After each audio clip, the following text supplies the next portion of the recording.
ഈശോ മിശിഹായ്ക്കും സ്തുതിയായിരിക്കട്ടെ. ഞാൻ എൻ്റെ പ്രാർത്ഥനകളിൽ നിന്നെ അനുസ്മരിക്കുമ്പോഴെല്ലാം ദൈവത്തിന് നന്ദി പറയുന്നു. ഫിലോമോൻ 1:4. ഫിലോമോൻ പൗലോസ്ലീഹായുടെ ശിഷ്യനായിരുന്നു. ഈശോ മിശിഹായെ കുറിച്ചുള്ള രഹസ്യം ഫിലോമോന് പറഞ്ഞു കൊടുത്തിട്ട് സുവിശേഷത്തിന് സാക്ഷ്യം വഹിക്കാനായി അവനെ തിരഞ്ഞെടുത്തു.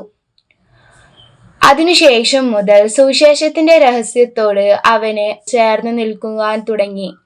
ദൈവം ഹൃദയം അറിയുന്നവൻ ആയതിനാൽ ആ ദൈവത്തിന്റെ മുമ്പിൽ അവന്റെ സത്യം എപ്പോഴും കാത്തു സൂക്ഷിക്കപ്പെട്ടു. അവന് ആത്മാർത്ഥമായുള്ള സമ്പത്തെന്ന് മനസ്സിലാക്കി പൗലോസ്ലീഹ പറയുന്ന വാക്കുകളിൽ ഇത് നമുക്ക് വ്യക്തമാകും.